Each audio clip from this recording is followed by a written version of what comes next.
Hey, this is Albeez the Bee Man. We're in our extraction room.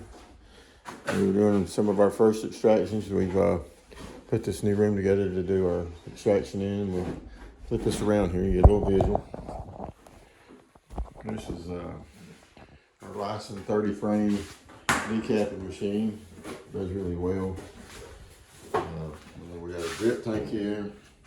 This here is a max clarifier, 3 foot.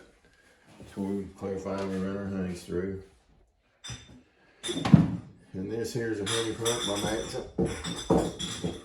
We run this honey pump in. We did have a filter system by Maxim, but didn't care for the filter system because time the honey got up into the filters don't have a water jacket on it, and it changes heat temperature and it starts getting the viscosity of the honey gets thicker, so it gets hung up in the bags, and we was having a slowdown on the process. So what we did, we ended up, for now we're going straight in the tank, but we do have, we picked up a Maxim tank here that will fit on top of our drip tank, and it's got the 300 micron bags. That way we can actually look down in the filters and see what's happening. If we have a slowdown on the process, it'll be easier for us to get to and clean out. That make matters a whole lot easier. This is our brushing mount solid line decapper. It goes up on this table, but right now we're using our table for putting honey together. We have, this is last year's honey crop. We never had time to get it all put together. We just put it in 5-gallon buckets. So this is the honey lady right here. She's pouring it. We're running this at about 100 degrees on the temperature, so we're not burning our honey up. Just to let it where it liquefies and comes out. And we've got a heater on here to keep from crystallizing around the no drip valve.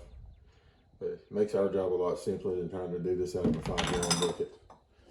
But this is where we went to the hive life.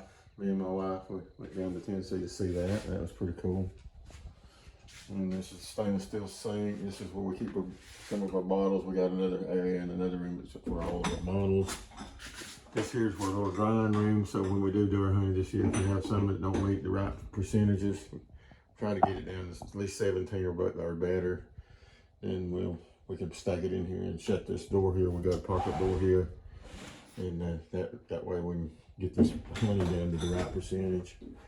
This area in here is where we're going to be doing our grass for our queen. This is our carousel that we'll carry cells out with when we're doing that way it keeps the right temperature on these queen cells at all times. And anyway, there's our dehumidifier for our honey. We're going to put a hot pot of water in here to keep our humidity up to about 95%. When we get ready to do this here, we'll hopefully do it here around about the last week of May. Let the honey flow get in real good, and that way we can take hold of the queen season. Hopefully we can get a good queen season. That's my daughter built that. She does stained glass work. She does a good job. This is me and my wife, our first swarm when we first started into beekeeping. That's many years ago. But all right. Well, this is Albeez the Bee Man in our new extraction room. Signing out. See you.